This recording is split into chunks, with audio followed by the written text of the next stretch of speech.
everyone. I am Andrea Nicole de Lubang, one of the 5 presenter for today's topic. On this video presentation, we will be talking about the individual and dual sports, the background, brief history and facilities and equipment of badminton. So let's start first in the learning objectives. At the end of the lesson, the students shall be able to, number 1, articulate the historical origin and development of badminton. Number 2, familiarize and classify the rules of each facilities and equipment used in badminton. And number 3, appreciate the significance of sport events such as badminton in the life of an individual. What is sport? Sport is an organized, competitive, and skillful physical activity which require commitment and fair play. When we say physical activity, basically, we use physical strength in order to stabilize and develop our necessary skills. Aside from that, based on the documented history, sports also provide an entertainment considered as a form of training as well as preparation for war or hunting activities, which explains why most of the early games documented include throwing of spears or rocks, running, chariot racing, bow and arrow, jumping, and one-on-one sparring. In result, because of some major and minor influences such as culture, media, politics, scholarship opportunities, racial differences, business, salaries, and ticket prices, sports quickly gained popularity. In every existing sports, there's always a set of rules and customs provided by the respective governing bodies. Kahit table tennis, badminton, volleyball, yes, they have a rules and regulation. But why we need to set rules and regulations? Of course, to ensure the fair competition and allowing the consistent adjudication of the winner. In the world of sport, indeed, there is always a winner in a particular sports event, which identified not only through physical events, but also by the determination of the judges. Sports are games that have different types that govern by a set of rules and regulations that may be classified as, first, the individual sports are those sports where only one athlete competes for his or her own side. Many track and fields like running, jumping, and throwing, also swimming, archery, weightlifting, fencing, and martial art events are some of the individual competitions where one athlete is solely responsible for winning or losing. At sa mundo ng sports, meron tayong tinatawag na advantages at disadvantages sa lahat ng oras. And the good thing about individual sport is that it can be fun since you're solely responsible for the outcome. Meaning, whatever happens, win or lose, ikaw at ikaw yung magiging responsible sa kung ano yung magiging result ng iyong laro. The performance rests on your shoulder. And once na nanalo ka, of course, you will receive all the credit for your victory. Nasa iyo na lahat. Medal, trophy, compliments, prizes, and that's the advantages of individual sports. However, kung kanina is merong advantages, of course, sa individual sports, meron ding disadvantages. And once you lose, there's a tendency or possibility na all of the blames falls on you. Siyempre, ikaw is individual athlete. So, malamang sa malamang, pag nagkaroon ka ng bad performance, also, ay masasalo mo lahat ng sisi. So, sa individual athlete, wala kang ka-teammate na pwede mong asahan or magiging gabay sa magiging takbo ng iyong laro. The second one is the dual sports. Kung kanina is only one or single person lang yung tinutukoy sa individual sports, here in dual sports naman is played by two persons, one against the other or a pair against another play. Pero merong certain sports na pwede siyang individual or dual sports. And the most common example is the tennis, where athlete can compete in singles or doubles play. Same thing then in badminton. Also, table tennis, or what we call ping pong, gives players option for playing as individuals or as duos. Ganon din sa billiard, which offers 2-on-2 options as well. At yung advantages naman sa dual sport can be fun because of the camaraderie and teamwork na meron kayo as a team. And this type of sports, merong mag-encourage sa'yo once na ikaw ay nagsa-struggle or nagkaroon ka ng bad performance na lagi masasabi na do your best, kaya mo to, mananalo tayo. But, on the other hand, meron ding disadvantages. So, kung nasa dual sports ka, wala ka nga lang magiging control sa kung ano yung magiging takbo or resulta ng inyong laro. The last one is the team sport. Player is interact directly and simultaneously between them to achieve their objective. It involved a large group of people or player working hard together and competing against another large group. Example picture of most popular team sports. First is the basketball. A game played between two teams of 5 players each on a rectangular court, usually indoors. The second one is the volleyball. It's a team sport in which two teams of 6 players are separated by a net. The third one is the football, or also known as association football or soccer. It's a team sport played between two teams of 11 players each side who use their legs, heads, and torso to pass a ball and score goals. Moving on to the next slide. What is badminton? Badminton is a racket game played as a single or doubles games with 1 or 2 players or player on each side of the rectangular court. Like this one, as you can see, merong a rectangular court, there's a players, and they use racket and also shuttlecock. The objective of the game is to hit the shuttlecock, or also called bird, strategically back and forth with a racket across a net. The bird should be hit with such speed and accuracy to an unprotected point on the opponent's court so that the opponent is unable to return the shuttle across the net or into the proper boundaries of the court area. As a player, you can hit the shuttle as a fast, slow, high, flat, or low and smash it with maximum power or use the most delicate touch shots. It depends upon the player who controls the game. Moreover, playing badminton can have a number of positive health and fitness benefits on your body, such as develops the strength and power of muscles, notably the leg and arm muscles, further concentration and mental strength, with matches often lasting for many hours, and many more. Now, I'd like to look at our next topic, which is the brief history of badminton. May I call Jenny Ann, the second presenter. Brief history of badminton. Badminton evolved from a Chinese game of the 5th century before Christ called Tianzi that involved kicking of shuttle. A later version of the sport was played in ancient Greece and India with rackets than with feet. A similar game called Jadevolant appeared in Europe during 16,000. The history of badminton began in India with a game known as Pona. By the time British officers are stationed in India, they encountered Pona.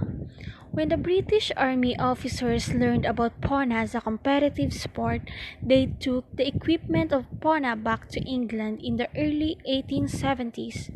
Upon the return of Army officers back to their country, it was Duke of Beaufort who officially introduced the game to England. The game attracted crowds and soon became popular among the British elite. People began calling the sport the badminton game. The Badminton World Federation, originally the International Badminton Federation, the world governing body of the sports, was formed in 1934. The BWF First World Championships were held in 1977. The best-known international tournament is the All England Championships. Other well-known international tournaments include the Thomas Cup in 1939 for men's team competition and the Uber Cup in 1956 for women's team competition. Badminton first appeared in the Olympic game as a demonstration sport in 1972 and as an exhibit sport in 1988. At the 1992 Games, it became full medal Olympic sports with competitive men's and women's singles and doubles. Mixed doubles was introduced at the 1996 Games in Atlanta. Facilities and equipment. Court. A badminton court is usually laid on a wooden floor with a synthetic mats used as the surface of the court. So, as we can see, the badminton court is usually a rectangle. So, we have a badminton court dimension. So, for the size of single court, it should be 44 feet long and 17 feet wide. And for doubles, it should be 44 feet long also and 20 feet wide. So sa kapal lang sila nagkaiba. 20 yung sa doubles and 17 lang yung sa singles. The topic for today is pause. The pause shall be 1.5 meters, 5 feet and 1 inch in height from the surface of the court.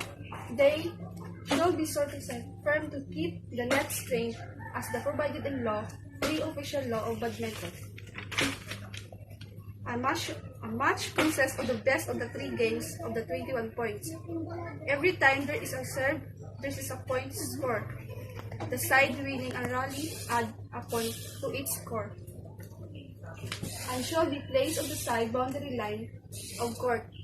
Where this is not practicable, some method must be employed for indicating the position of the side boundary line where it passes under the net. The use of the then cost of tricks of the material not less than 4 mm in 1 and 1/2 inch in wide, fixed to the side boundary line and rising vertically to the net cord where this is the aim. Used on a court mark for the doubles.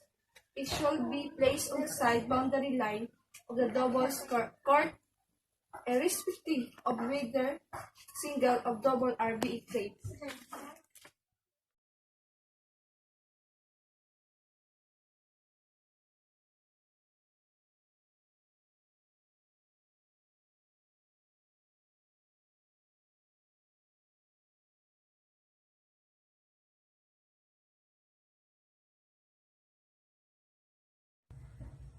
So, an official badminton net must measure 5 feet high at the center and 5 feet 1 inch at the side. So, 5 feet high sa gitna and 5 feet 1 inch sa side. So, 1 inch lang ang difference. So, take note of this, that the other side is higher compared to the center.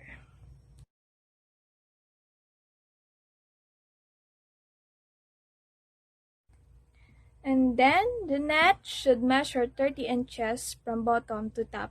So, ang lapad from bottom to top, the net should measure 30 inches pa baba. And must consist of a uniform dark-colored mesh. Hindi pwedeng kulay puti ang ginagamit na mesh. Kailangan dark color. So, it will give contrast doon sa shuttlecock na usually color white. So, hindi pwedeng parehas ang kulay.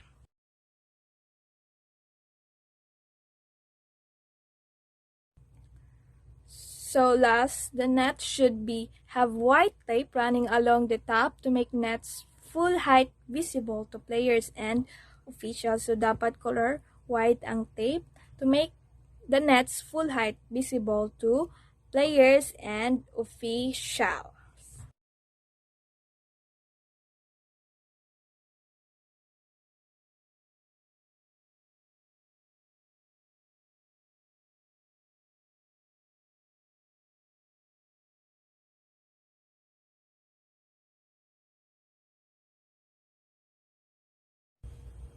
So, it has a small ball at the front to give it speed. And the small ball sa ilalim ng feather is yung pampabigat.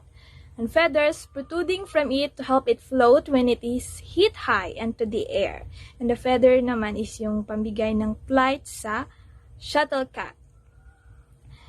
An official shuttlecock must have 14 to 16 feathers. And it is not from ordinary feathers, it is from goose or ducks. And on the left wing of the bird only. And specifically left wing. Bakit left wing? Pag left feather and right feather ang ginamit, hindi tama ang aerodynamics or ang lipad ng shuttlecock. E parehas na left feathers ang ginamit is it will give a certain spin sa shuttlecock. Hi guys, and to Sir Jude.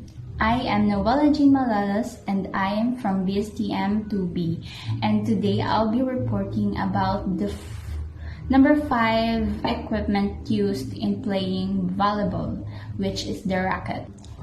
The racket has its 4 consisting parts. Number 1 is the handle. The handle is the part of the racket intended to be gripped by the player. So, by the name itself, handle, it is the one holds by the player. So, number 2 is the stringed area. The stringed area is a part of the racket which it is intended that a player hits the shuttle. So it is where the head of the shuttlecock bounces. The next is the shaft. The shaft is the one who connects the head to the handle. Lastly, the throat. There are some badminton racket that has no throat, but there are few that has throat.